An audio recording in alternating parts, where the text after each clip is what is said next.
Testostérone pour les seniors. Alors, nouvelle cure de jouvence, anti-âge, c'est la question de décideurs seniors d'aujourd'hui. Aux côtés de Ronald Virac, chirurgien cardiovasculaire, vous êtes spécialiste de l'impuissance et je précise mondialement connu, et c'est pas pour vous lancer des fleurs. Vous êtes notamment l'auteur d'un certain nombre d'ouvrages comme Le sexe de l'homme chez Albin Michel ou Érection, mode d'emploi aux éditions Clément. Donc vous êtes un spécialiste du sexe, on l'a bien compris. Je vous invite aujourd'hui pour parler d'un traitement à base d'injection de testostérone qui ferait donc fureur auprès, je vais dire de nos amis américains, mais plutôt auprès des seniors américains.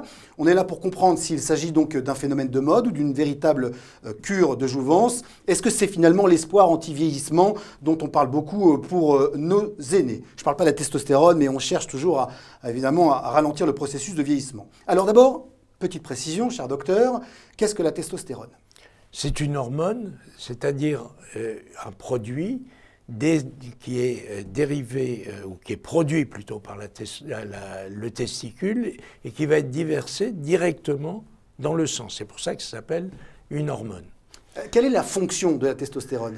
Elle a des fonctions multiples, mais sa fonction première, quand on est tout petit, c'est-à-dire dans le ventre de la maman, c'est de développer les organes sexuels. Elle va être dès le début mise en question et c'est ce qui va permettre de faire fonctionner l'œuf et de le diriger vers un petit œuf mâle. Après, un peu plus tard, ça va être le développement. Elle va jouer dans le développement du cerveau et fabriquer l'entité masculine. Ensuite, encore plus loin, elle va favoriser, bien sûr, et se développer beaucoup au moment de la croissance, et elle va développer les organes génitaux de façon correcte. On va avoir un joli pénis parce que la testostérone est fabriquée. Et puis, à l'adolescence, à la puberté, c'est elle qui va se déclencher alors de façon plus importante et induire l'attrait que l'on a pour la personne du sexe opposé en général. Alors, en tant qu'adulte, avant même d'être senior, on en a besoin tout au long de sa vie. Bien sûr. Donc j'ai bien compris que finalement, on la perd progressivement. Alors à partir de 40 ans, malheureusement, il y a une décroissance, c'est-à-dire que le testicule commence à se fatiguer, et il va se fatiguer de façon inégale. C'est-à-dire qu'il n'y a pas, comme on disait autrefois, l'andropause. Brutalement, on n'est plus bon à rien. C'est pas vrai. Ça décroît progressivement et de façon inégale suivant les individus, probablement suivant le patrimoine génétique de chacun. Alors il y a un sujet, donc je le disais, à la mode, qui vient des États-Unis, comme à chaque fois d'ailleurs, ou quasiment chaque fois, ce fameux boom de la testostérone sous forme d'injection. D'abord, vous en pensez quoi?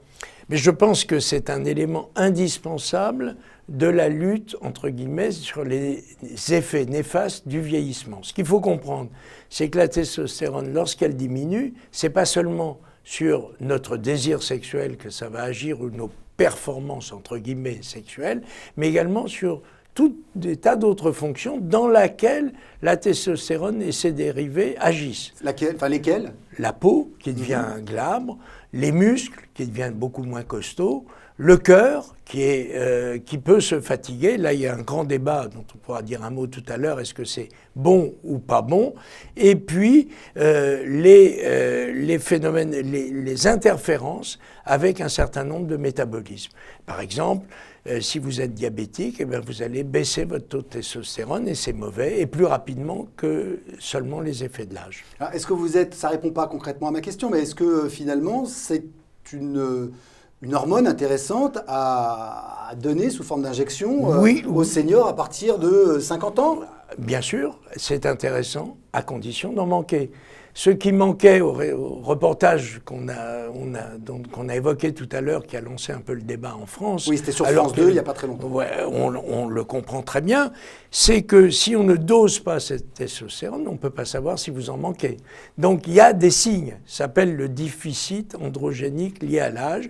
C'est les signes que j'évoquais, la peau qui devient un peu grasse, la fatigue, l'endormissement après le déjeuner, un certain qui vont faire pratiquer un dosage. Si le dosage est bas, en dessous, pour être précis, de 3 nanogrammes par millilitre, il faut traiter. Pas seulement par des injections. D'accord, pas seulement par des injections. Mais restons sans rentrer trop dans la technicité. Bien sûr. Est-ce que c'est un remède finalement anti-vieillissement? Parce que là, on nous regarde, il y a des seniors qui nous regardent. Ils ont peut-être des petits effets de ce que vous Bien racontez. sûr que c'est un remède. À partir du moment où vous allez remettre vos hormones au taux que vous aviez à 35 ans, eh bien, vous allez reprendre le même dynamisme, avoir vos muscles, surtout si vous avez une activité physique, c'est pas la peine d'être bodybuilder, mais une simple activité physique, vous allez vous sentir mieux, vous allez dormir mieux, vous allez être mieux dans votre vie courante, et puis, cerise sur le gâteau, vous allez avoir plus envie, mais pas seulement envie de votre partenaire, mais aussi envie de faire des choses dans votre existence. Vous vous sentez plus dynamique, Voilà. vous avez envie d'aller... Voilà. Finalement de vous Exactement. ouvrir au monde. Alors, peut-être aussi nous dire, et soyez francs, s'il y a des risques. Parce qu'il y en a forcément, vous dites c'est pas bien dosé. Moi, j'ai entendu dire que ça pouvait procurer, encore une fois, des cancers. Alors, tout à fait. Et là encore, j'insiste toujours là-dessus quand j'en parle avec mes patients. Surtout, je les rassure. Parce qu'il y a un certain nombre de risques qui ont été évoqués. Il y en a deux principaux. Le risque de cancérisation de la prostate et le risque cardiovasculaire. Eh bien, ces risques ont été balayés maintenant par des études extrêmement précises. La testostérone elle-même ne peut pas donner un cancer de la prostate. Par contre, il est très important, c'est pour ça qu'il faut aller chez un médecin et non pas n'importe où pour prescrire de la testostérone, parce qu'il faut être certain que le monsieur de 60 ou 70 ans que vous allez traiter, ou même peut-être avant, n'ait pas un cancer de la prostate. Par contre, parce que si vous avez un cancer de la prostate, la testostérone va le booster. Mais c'est un booster finalement. Voilà, exactement. Mais en dehors de cela, il n'y a aucun risque. Est-ce que ça coûte cher, une injection? Il en faut combien de temps? Ça ne coûte pas cher si vous utilisez les produits qui sont pris en charge par la sécurité sociale. Ce sont des produits injectables en général qui ont l'autorisation de mise sur le marché. Par contre, si vous voulez être plus élégant, à faire moins de piqûres, il y a des produits qui ne sont pas pris en charge. Mais c'est un traitement sur du long terme. Sur le long terme, oui, c'est un traitement continu, parce que si vous l'arrêtez, vous rechutez. Allez, dernière question, cher docteur. Est-ce que vous êtes appliqué les recettes dont on parle là maintenant en matière de testostérone? Oui, monsieur. Très bien. Eh bien, je vous crois. Vous avez retrouvé votre jeunesse? J'en sais rien, c'est à vous de juger. Ah bah, vous avez l'air fringant. Écoutez, c'est parfait pour moi. Merci de nous avoir rejoints dans cette émission. Et je vous rappelle que si vous voulez en savoir plus, eh bien, la suite se fait sur notre blog qui s'affiche en bas de votre écran. Rendez-vous dans une prochaine émission. Et puis, quant à celle-ci, eh bien, j'espère que vous ferez votre propre opinion. Merci à tous et rendez-vous une prochaine fois. Au revoir.